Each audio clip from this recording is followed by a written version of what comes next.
大家好，我哋係 RightPick。呢條片主要係想帶大家了解下我哋最近主打嘅長者陪伴 AI。眾所周知，香港嘅人口老化問題越嚟越嚴重，當中有唔少人甚至有機會患上慢性疾病。佢哋好多時候都要面臨住身心理上嘅雙重挑戰，哪怕係佢哋嘅照顧者，都可能承受住非比尋常嘅壓力，而呢啲都係我哋想要幫助嘅對象。我哋都搜集到好多相關嘅新聞，可以見到佢哋嘅情況係經常都會俾人忽視嘅，所以我哋好希望可以幫手重建佢哋同周邊嘅溝通橋梁，以減輕佢哋嘅痛苦。喺幾個月前，我哋就做咗一個問卷調查，當中就發現佢哋有3個最關鍵嘅痛點，包括生活唔愉快、智能手機難用以及缺乏陪伴。除此之外，我哋都有一系列嘅學術報告支持。呢個就係我哋長者陪伴 AI 儀器大概嘅樣。佢有2個最主要嘅功能，包括情緒支援同埋特製化娛樂。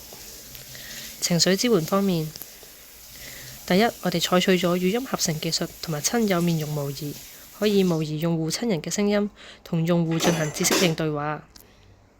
第二，我哋可以做到即時嘅情緒狀態追蹤，透過識別出負面情緒同埋壓力，提供幫助以有效改善用戶嘅情緒。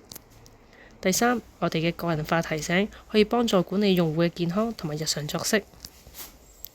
如果用戶遇到啲咩冇辦法獨立處理嘅難題，佢哋都可以透過我哋嘅緊急警報系統或者按鈕，以即時同外界取得聯繫同尋求協助。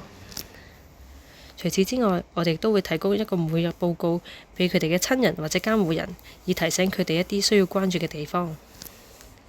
喺娛樂方面，我哋提供多元嘅娛樂方式，包括笑話、電台、音樂、有聲書、小說、散文、讀新聞、睡前故事等等，以迎合用戶唔同嘅需求同喜好。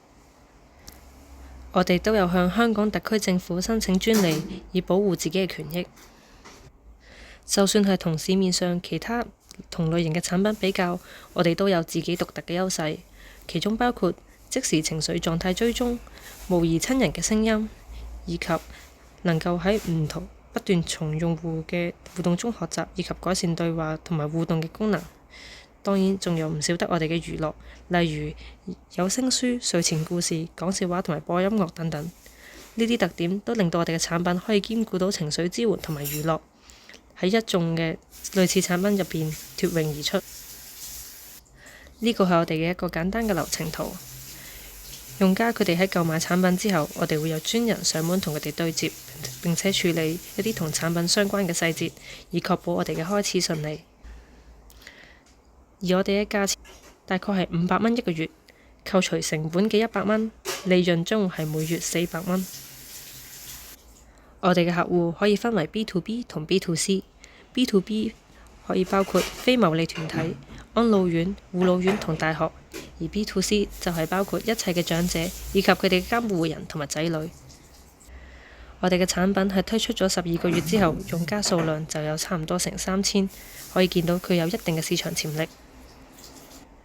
除此之外，我哋都有取得大學嘅支持，其中包括香港城市大學嘅天使基金、TSSSU 大學科技初創企業資助計劃、數碼港、社創基金以及各種各樣嘅私人投資等等。我哋嘅總投資額係達到800萬港元。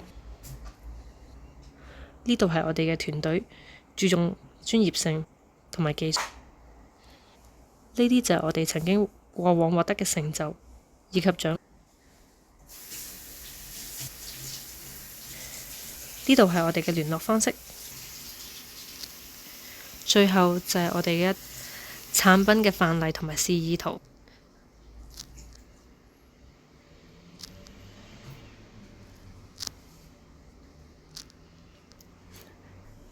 以上就係影片嘅全部內容。